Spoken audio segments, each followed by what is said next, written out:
أعوذ بكلمات الله التامة من غضبه وعقابه ومن شر عباده ومن همزات الشياطين وأن يحضرون. إن الحمد لله نحمده ونستهديه ونعوذ بالله من شرور أنفسنا ومن سيئات أعمالنا.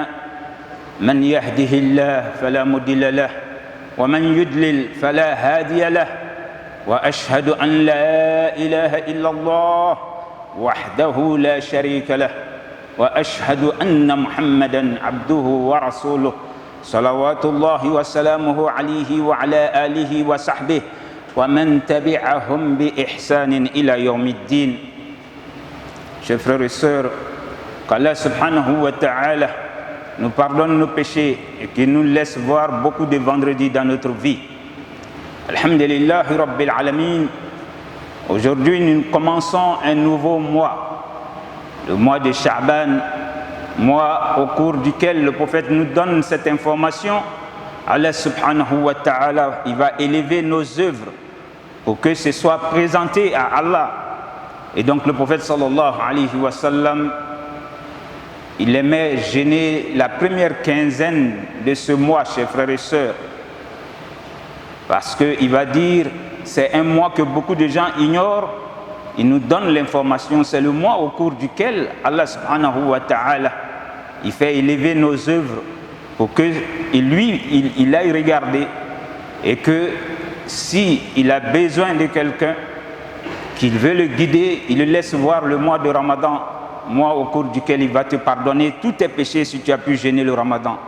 Donc Allah subhanahu wa ta'ala ait pitié de nous, qui nous pardonne nos péchés, qui nous donne le mois de Ramadan et qui nous laisse voir beaucoup de Ramadan dans notre vie. Chers frères et sœurs, cela dit, notre sermon va continuer par rapport au calife du prophète sallallahu alayhi wa sallam.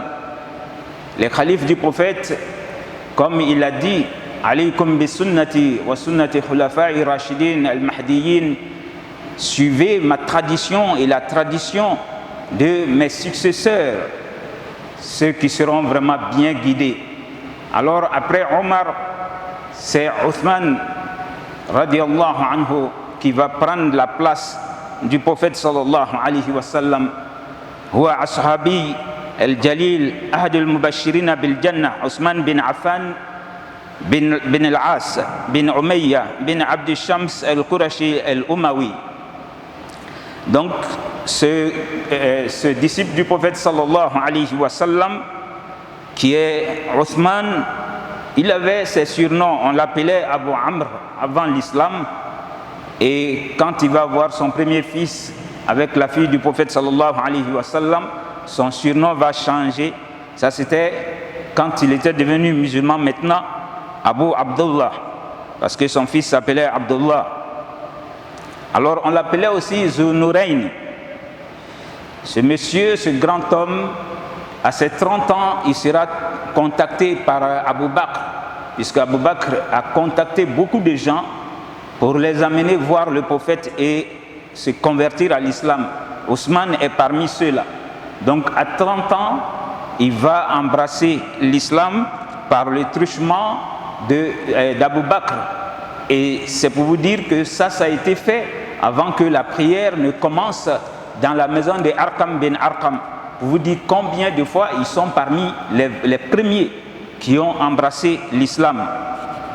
Donc Ousmane, il était quelqu'un qui était beau, qui était de taille moyenne, il était imposant, barbu, très timide, il était aussi généreux, il était indulgent, il était beaucoup aimé dans la ville de la Mecque. Et c'était un grand adorateur d'Allah et un ascète. Ça peut être sa description qui est vraiment, si vous voulez, la plus grande. C'était quelqu'un qui n'aimait pas cette vie de dunya. Il était ascète. Alors, Uthman, il va poser des actes du vivant du prophète sallallahu alayhi wa sallam qui ont marqué sa vie et la vie de notre religion. Alors, c'est lui qui va offrir le puits qui est appelé Bi'r Ruma. Ça, c'est une belle histoire. قدم النبي صلى الله عليه وسلم المدينة وليس بها ما يستعذب إلا بئر روما فقال من يشتريها ويجعل دلوه فيها مع دلاء المسلمين بخير له في الجنة. Le prophète, quand il est arrivé à Médine, il n'y avait qu'un seul puits. Et c'est là-bas qu'on pouvait avoir l'eau qui était saine. Et ce puits-là appartenait à un juif qui vendait l'eau de ce puits. Alors le prophète va dire, qui va acheter ce puits et l'offrir aux musulmans, qui va permettre que lui, son seau et le seau des musulmans soient pareils, qu'ils ne disent pas que c'est pour moi seul, qu'il l'offre aux musulmans et Dieu lui donnera la récompense par le paradis. Subhanallah. Il n'a pas attendu les autres. Alors Ousmane va acheter ce puits et l'offrir aux musulmans. Subhanallah. C'est pour vous dire, quand tu donnes l'eau à quelqu'un, c'est comme tu lui as donné la vie. Donc les disciples du prophète qui l'entouraient, ils avaient tous ce grand souci. Et voilà que c'est Ousmane qui va acheter ce puits, qui ne va pas vendre l'eau comme ces juifs-là le faisaient. Alors, parmi ces grandes œuvres aussi, c'est lui qui va financer l'extension de la mosquée du prophète. Parce que quand ils sont arrivés, ils ont fait la mosquée. Mais avec le temps, la mosquée était devenue contiguë. Elle était petite. Il fallait maintenant trouver un moyen pour que tous ceux qui sont à Médine puissent prier avec le prophète sallallahu alayhi wa sallam. فقال رسول الله صلى الله عليه وسلم من يشتري بقعة آل فلان فيريدها في المسجد بخير منها له في الجنة فاشتريتها من صلب مالي. Alors le prophète va dire, qui va acheter le terrain qui est contigu à la mosquée et Dieu va lui donner la récompense au paradis, parce que c'était un terrain qui appartenait à des orphelins. Le prophète pouvait dire, bon, c'est l'État qui a besoin de ça, on va prendre le terrain. Il ne l'a pas fait. Il a voulu que ce soit acheté avec ses orphelins. Mais il demandait maintenant dans la communauté qui peut acheter ce terrain et l'offrir afin qu'on puisse faire l'extension de la mosquée. Ousmane n'a pas attendu les autres. Wallah, il a été celui qui va faire la première extension de cette mosquée que vous voyez aujourd'hui. Donc pour vous dire que le prophète nous a dit aussi, Man bana masjidan lillah, banallahu lahu baytan fil jannah. Toute personne qui peut construire une mosquée, qu'elle soit petite ou grande, Allah subhanahu wa ta'ala, il promet qu'il construit une maison pour toi dans le paradis. Donc pour vous dire aujourd'hui, si nous on peut construire une mosquée comme celle-là, ou bien moyenne que celle-là, alors il y a eu des gens qui nous ont précédés. Quand ils ont entendu dire par le prophète que celui qui peut faire cet acte-là, Dieu lui donne le paradis, wallah, ils n'ont jamais hésité. Ils n'ont jamais hésité pour servir la cause d'Allah subhanahu wa ta'ala. Donc pour vous dire que Ousmane, il est parmi les grands disciples du prophète sallallahu alayhi wa sallam. Alors il y a eu aussi la bataille de Tabouk. Alors lors de cette bataille, il y avait la famine et c'était pendant l'été. Les gens n'avaient rien puisqu'ils avaient quitté, ils avaient émigré de la Mecque à Médine. Donc ils étaient dans les besoins. Alors le prophète sallallahu alayhi wa sallam, il va dire Man jahaza jaysh al-usra lahu al-jannah. Il va dire celui qui peut équiper la troupe de la difficulté, parce que c'est fait à une période qui n'était pas facile. Il dit celui qui peut équiper la troupe de la difficulté, Allah subhanahu wa ta'ala le rétribuera par le paradis. Subhanallah. Ousmane encore, il n'a pas attendu. Il est venu, à lui seul, il va équiper cette troupe-là, l'armée du prophète sallallahu alayhi wa sallam, pour aller combattre la cause d'Allah. Il a donné 300 chameaux qui étaient équipés, avec sel, avec tout ce que vous pouvez imaginer dont on avait besoin pour faire la bataille d'Allah subhanahu wa ta'ala. Et il va offrir 1000 dirhams, qui était vraiment une somme colossale à leur temps. Il va donner ça en plus au prophète sallallahu alayhi wa sallam, parce que pour aller faire une guerre, on a besoin de beaucoup de moyens. Donc à lui tout seul, il va poser cet acte-là. Wallahi, Dieu va envoyer Jibril dire au prophète que Ousmane, il est agréé par Dieu lui-même. Et le prophète va dire sallallahu alayhi wa sallam, Ma darra Ousmane ma fa'ala ba'da hadha al-yawm. Il va dire que Ousmane ne sera plus Ousmane ne subira plus rien après ce jour. C'est-à-dire qu'il est libre de faire ce qu'il veut. Mais cela ne l'a pas amené à avoir une grosse tête ou à être quelqu'un d'arrogant. Alors, si Dieu est agréé, ça veut dire que toi, tu dois être quelqu'un de très humble, quelqu'un qui aura peur de Dieu davantage. Et c'était son cas. Alors, parmi ses œuvres aussi, après que le prophète soit décédé, il sera celui qui va instaurer le premier azan le vendredi. Parce qu'au temps du prophète sallallahu alayhi wa sallam, c'était un seul appel. Quand il rentrait dans la mosquée, comme nous venons de le faire, le muezzin fait l'appel et il fait le sermon. C'était un seul appel. Alors c'est Ousmane qui va venir constater que la ville est grande. Il faut qu'on fasse un premier appel pour amener les gens, comme ils étaient beaucoup plus commerçants, pour que les gens comprennent qu'il est l'heure maintenant d'arrêter le commerce et d'aller s'apprêter pour la prière de vendredi. Et quand l'imam entre dans la mosquée pour son sermon, on fait le second appel. C'est comme ça qu'il y a eu 2 appels pour la prière de vendredi. C'est des choses que nous devons connaître en tant que musulmans.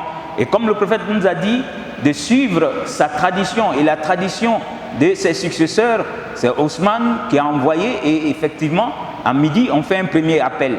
Si tu es dans ton bureau ou bien tu es quelque part, ça veut dire qu'il est l'heure maintenant d'arrêter tout et faire sa grande ablution ou son ablution pour aller vers la mosquée. Ya ayyuhallazina amanu idha nudiya lis-salati min yawmil jum'ah fas'au ila dhikrillah wa dharul bay' dhalikum khayrun lakum in kuntum ta'lamun. Dieu nous dit, oh vous qui êtes croyants, quand on fait l'appel de la prière de vendredi, alors arrêtez le commerce, arrêtez vos activités et pressez-vous pour aller à la prière. Cela est mieux pour vous si vous le saviez. Alors parmi ses œuvres aussi, après que le prophète ne soit pas là, c'est lui qui va rééditer le Coran et il va envoyer des copies dans les différentes contrées. Il a compris qu'il fallait réunir tout le Coran, l'écrire à nouveau et envoyer le Coran dans différentes contrées pour qu'il y ait une seule copie. Parce que d'autres étaient partis parmi les disciples du prophète, ils se disaient que si ils avaient peut-être une version qui allait différer, alors comme c'est lui qui était le chef maintenant, c'est Ousmane qui va réécrire, parce qu'il est parmi les premiers scripts du prophète sallallahu alayhi wa sallam. C'est bon de le savoir, Ousmane. Il a été celui qui a écrit pour le prophète la première fois. Il était aussi celui qui a mémorisé le Coran après le prophète. Donc c'est la première personne qui a eu à écrire le Coran pour le prophète et il a été celui qui a pu mémoriser. Le prophète, lui, était le Coran. Mais qui a pu mémoriser après le prophète, parmi les disciples du prophète, c'était Ousmane bin Affan. Donc c'est bon qu'on le sache de ce grand monsieur. Alors ses spécificités, il était appelé Zunurayn. Il est le seul parmi les disciples du prophète sallallahu alayhi wa sallam qui va se marier à une première fille du prophète qui était Ruqayya. Et quand celle-là va vivre en paix avec lui jusqu'à ce qu'elle décède, le prophète va lui donner sa seconde fille qui est Kulthum. Et donc quand celle-là va décéder, Fatima était déjà mariée. Wallahi, le prophète sallallahu alayhi wa sallam, il va dire law kana indana ukhra la zawajnaha bi Uthman. Il dit si j'avais encore une autre fille, je l'aurais donnée en mariage à Ousmane. Pour vous dire combien de fois le prophète l'appréciait et combien de fois c'était quelqu'un d'affable, quelqu'un qui savait mieux traiter la femme. Et donc il est le seul qui a pu se marier à 2 filles du prophète, pas au même moment. Il a pris d'abord la grande sœur. Quand celle-là est décédée, le prophète était satisfait de lui. Il lui a donné encore la petite sœur de celle-là, qui sera Kulthum. Donc on l'appelait pour cela Zunurayn, c'est-à-dire celui qui a les 2 lumières avec lui. Parce qu'avoir une fille du prophète avec soi, c'est comme si tu avais la chair du prophète dans ta maison. Donc il avait quand même cet honneur-là. Alors parmi ses spécificités aussi, le prophète sallallahu alayhi wa sallam, il était couché une fois avec ses disciples qui sont venus lui rendre visite. Il a soulevé ses habits jusqu'au niveau de sa cuisse. Abu Bakr est entré, il n'a pas fait descendre. Omar Et Ali, dans tous ces cas, il est resté lui-même. Mais quand Ousmane a fait le salam à la porte et qu'il cherchait à entrer, le prophète il s'est levé, il s'est bien assis et il a rangé ses habits. Alors ça n'a pas plu à Aïcha.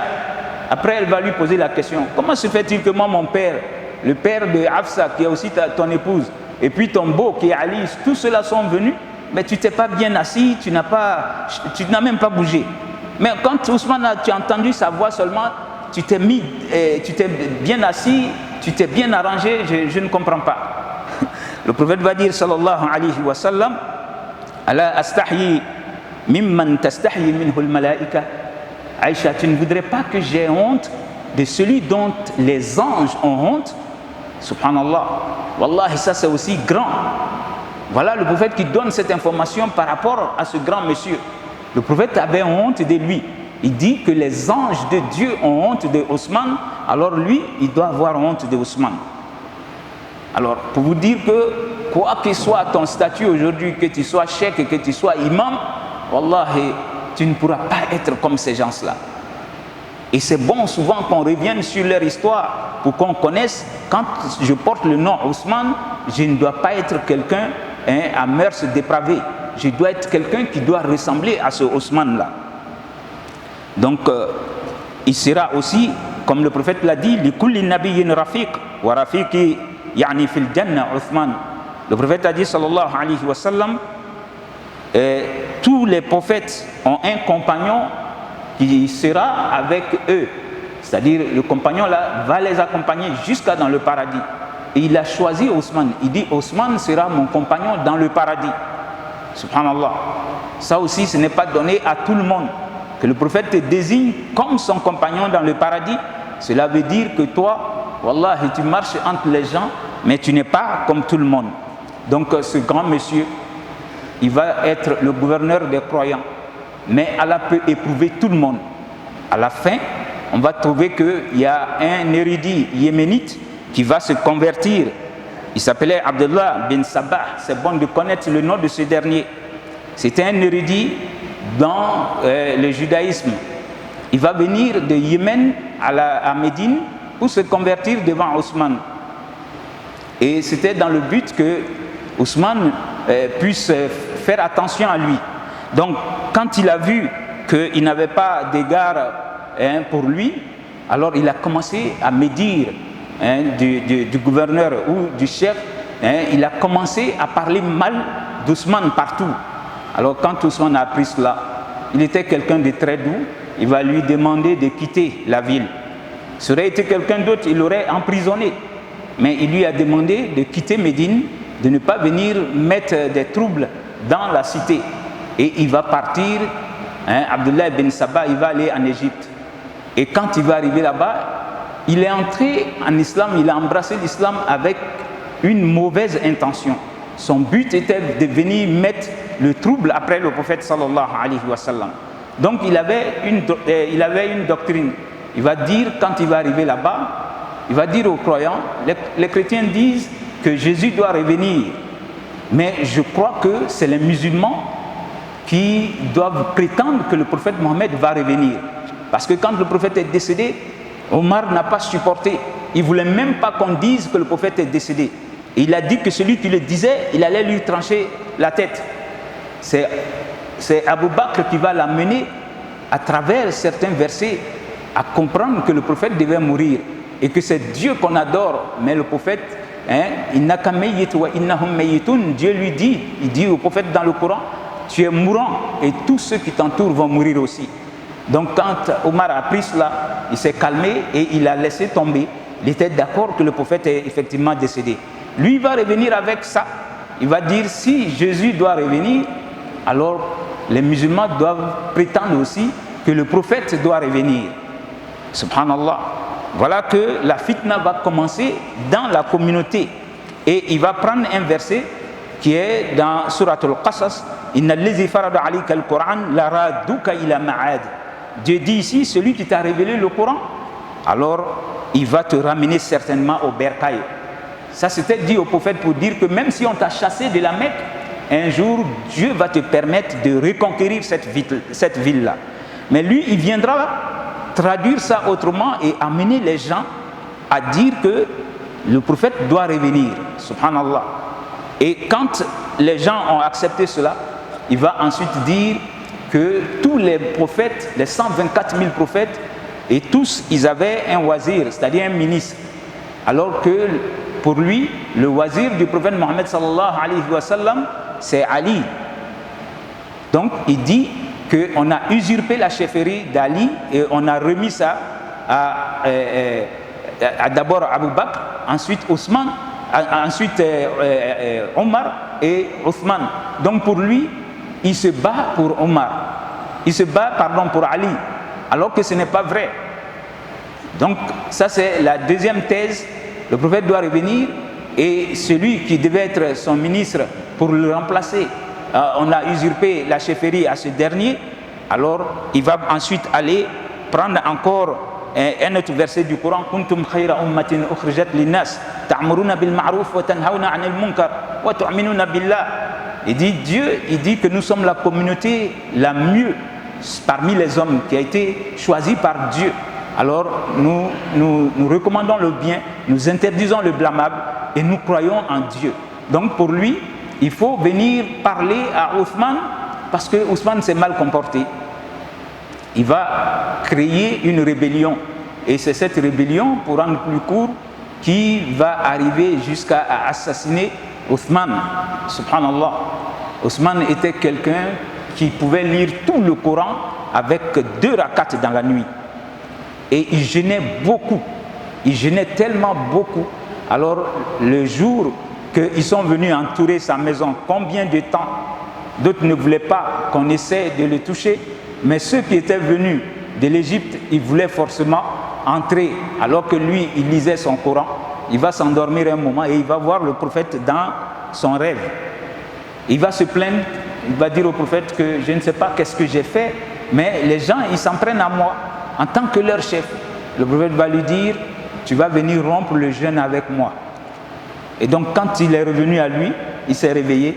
Ceux qui étaient ses gardiens, il va leur dire: laissez-les, qu'ils fassent ce qu'ils veulent. Et c'est ainsi qu'ils vont entrer et ils vont l'assassiner. Subhanallah. Subhanallah.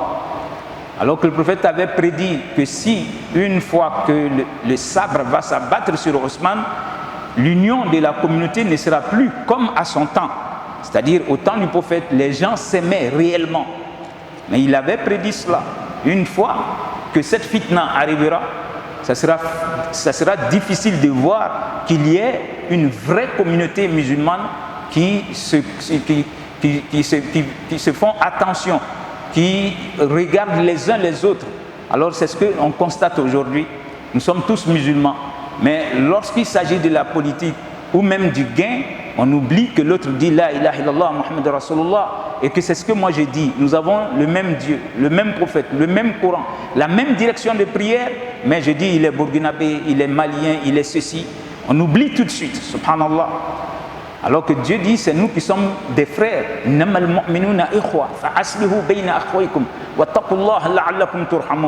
Donc Allah subhanahu wa ta'ala ait pitié de nous et qu'il renforce notre unité, qu'il nous amène à craindre Dieu comme ces dévanciers-là, et que Allah subhanahu wa ta'ala rehausse cette religion, qu'il fasse qu'on puisse mourir avec la foi.